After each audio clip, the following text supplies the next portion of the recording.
The Japanese forces were fierce, driven by an unshakable warrior spirit and a deep sense of duty. But despite their determination, they faced an enemy that was not only brave, but also backed by overwhelming resources and superior strategy. World War II in the Pacific was a brutal conflict, with both sides fighting relentlessly for dominance. Japan struck first, launching devastating attacks and expanding its empire across the Pacific.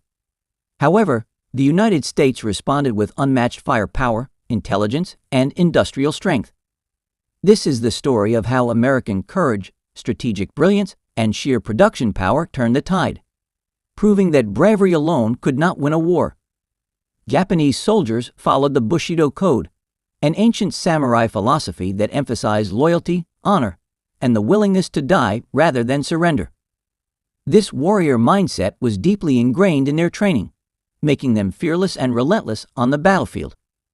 They believed that dying in combat was the highest form of honor, leading to a military strategy that prioritized aggression and endurance over retreat or negotiation. This ideology made Japanese forces extremely difficult to break, as they fought to the last man in nearly every battle. One of the most extreme manifestations of this belief was the use of suicidal tactics.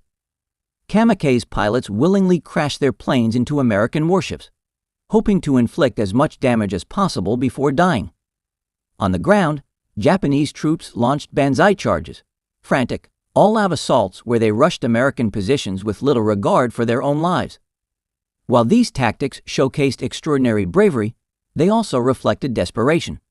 Japan lacked the manpower and resources to sustain prolonged engagements, so they resorted to last-ditch efforts that often resulted in massive casualties with limited strategic gain. In contrast, American forces displayed a different kind of determination. While they also fought fiercely, their approach was based on resilience, adaptability, and teamwork. Soldiers like John Basilone and Audie Murphy became legends for holding their positions against overwhelming enemy attacks, not because they sought death, but because they refused to let their fellow soldiers down. The American military prioritized survival, ensuring that troops were well-trained, well-equipped, and supported by reinforcements. Their goal was to win battles through strategic planning rather than sacrifice alone. The Battle of Guadalcanal serves as a powerful example of this contrast. Japanese troops, believing they could overwhelm American forces with relentless night assaults, launched repeated attacks, expecting their sheer ferocity to break the enemy. However, American Marines and soldiers dug in, repelled wave after wave, and ultimately outlasted the Japanese through superior logistics, firepower, and endurance. The battle marked the beginning of Japan's decline in the Pacific, proving that while the warrior spirit was admirable, it was no match for disciplined strategy and a well-supplied fighting force.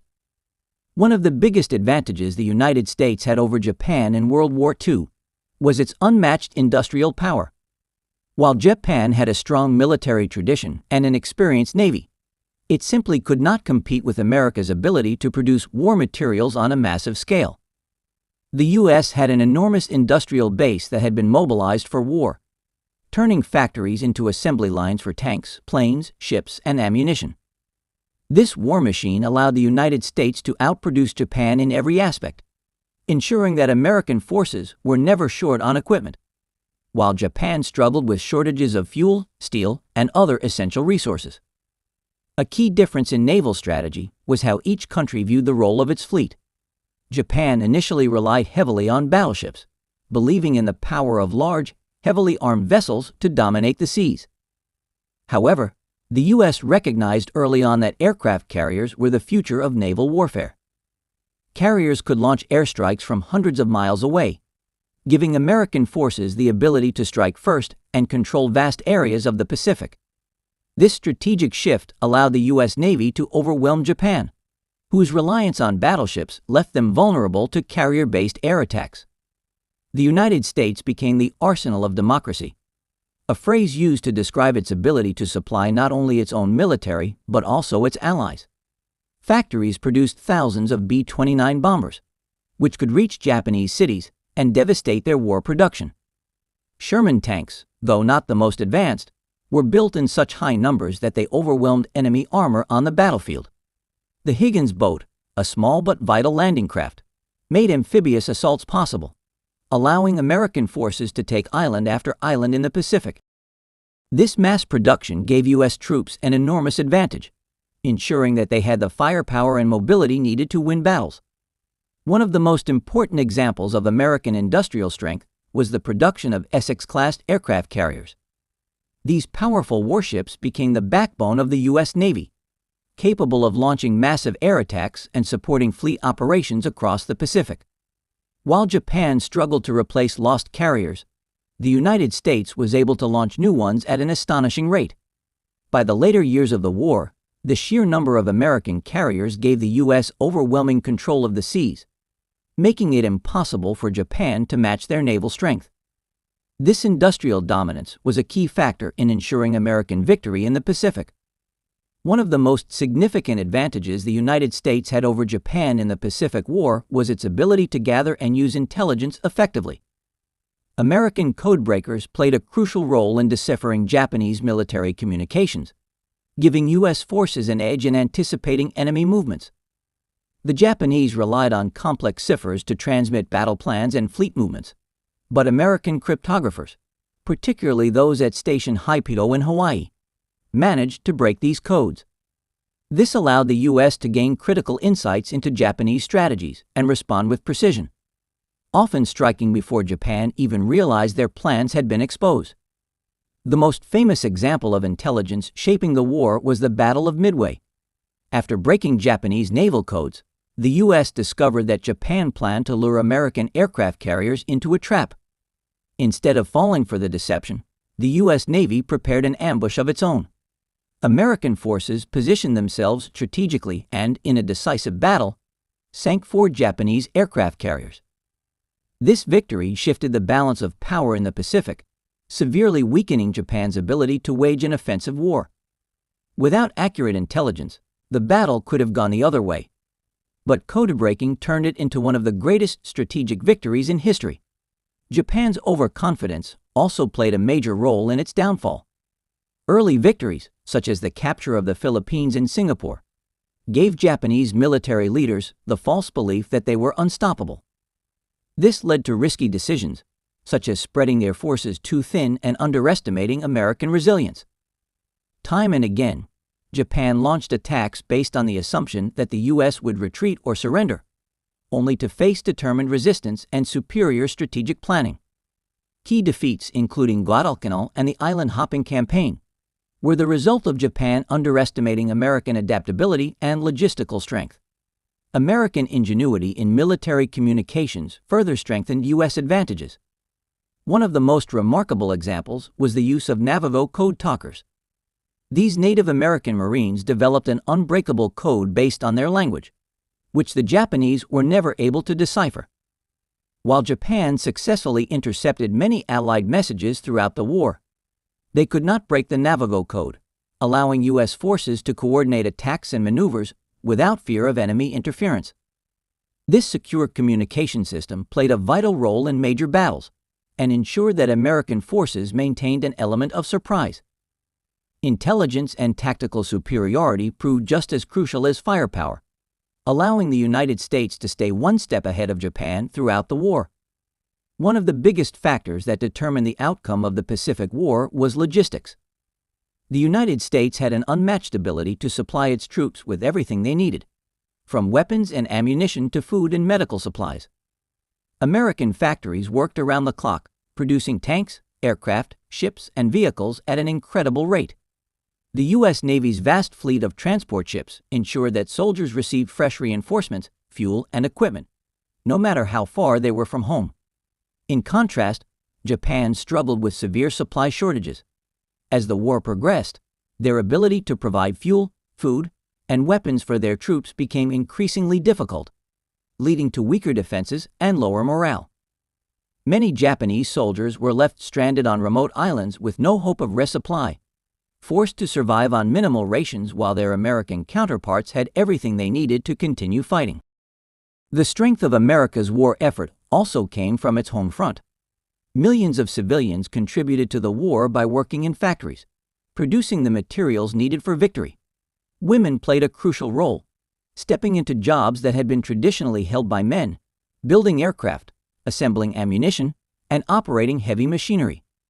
The American public also supported the war financially through war bonds and accepted rationing of food and gasoline to ensure that the military had what it needed.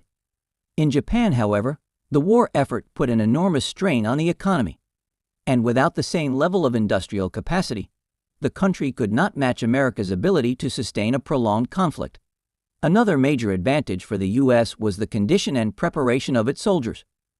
American troops were well-trained, well-fed, and had access to medical care, keeping them in fighting shape. Japanese soldiers, on the other hand, often faced harsh conditions, inadequate medical treatment, and severe psychological strain due to their military's fight-to-the-death mentality. While both sides endured brutal conditions, American soldiers had better support systems and higher chances of survival, which kept morale higher and allowed them to fight effectively over long periods. The Battle of Okinawa highlighted the vast difference in resources and endurance between the two nations. As Japan's last major defensive position, Okinawa was heavily fortified, and Japanese forces launched desperate counterattacks, including massed kamikaze strikes. However, the U.S. had overwhelming firepower, steady reinforcements, and an almost endless supply of ammunition, fuel, and medical aid. After months of brutal fighting, American forces emerged victorious, while Japan suffered catastrophic losses. This battle proved that despite Japan's determination, they simply could not match the scale and sustainability of the American war effort. The United States had been working on a top-secret project to develop the most powerful weapon the world had ever seen. The Manhattan Project brought together the greatest scientific minds to create the atomic bomb, a weapon capable of ending a war in a single strike. After years of research and testing, the first successful detonation took place in July 1945 in the New Mexico desert. With Japan refusing to surrender despite suffering massive defeats, American leaders faced a difficult decision: continue a costly invasion that could take months and result in hundreds of thousands of casualties, or use this new weapon to force an immediate end to the war. President Harry Truman chose the latter, believing it was the fastest way to stop the bloodshed and prevent further loss of American lives. On August 6, 1945, the first atomic bomb was dropped on Hiroshima, instantly killing tens of thousands and devastating the city. 3 days later, a second bomb was dropped on Nagasaki, sealing Japan's fate. These two bombings demonstrated a level of destructive power that Japan simply could not counter. While Japanese forces had fought with incredible determination throughout the war, they had no answer for this overwhelming technological superiority. Their cities were already being firebombed, their navy and air force were crippled, and now, with the threat of more atomic attacks, resistance became futile. Even the most die-hard military leaders in Japan began to realize that surrender was the only option.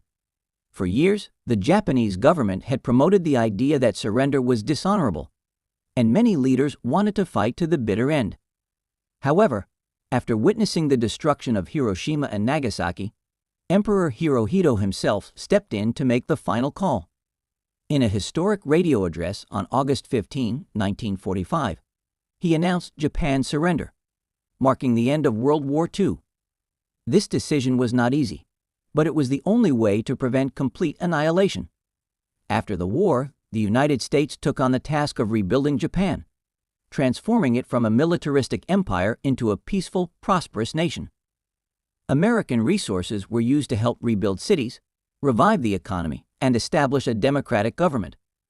While the war had left Japan in ruins, the post-war occupation ensured that it would rise again, this time as a key ally of the United States. The final blow of the atomic bombs had not only ended the war but also reshaped Japan's future in ways no one could have predicted. Throughout the Pacific War, Japan demonstrated incredible bravery and an unyielding warrior spirit, but it was not enough to overcome the overwhelming advantages of the United States. American soldiers faced fierce resistance, from banzai charges to kamikaze attacks, yet their resolve never wavered.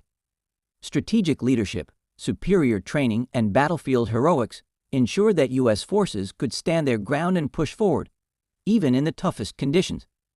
However, The true difference-maker was America's unmatched industrial and logistical power. While Japan struggled to resupply its forces, the United States could produce warships, planes, and weapons on a massive scale, ensuring that its military was always well-equipped and ready for battle. The impact of intelligence and technology also played a decisive role. American codebreakers outmaneuvered Japanese strategists, turning the tide in key battles like Midway. The development of the atomic bomb proved to be the ultimate weapon, forcing Japan to surrender when it became clear that no amount of bravery could withstand such overwhelming force. In the end, it was not just American courage that won the war. It was the combination of determination, tactical superiority, and industrial strength. The aftermath of the war reshaped the world. The United States emerged as the dominant global superpower, while Japan, after its defeat, underwent a complete transformation. The post-war era brought new alliances, military strategies, and lessons that would shape global conflicts for decades to come. The war proved that bravery alone could not secure victory. Success required the right combination of strategy, resources, and resilience. America's ability to outthink, outfight, and outproduce its enemy ensured its triumph, leaving a lasting legacy that continues to influence military and political decisions even today.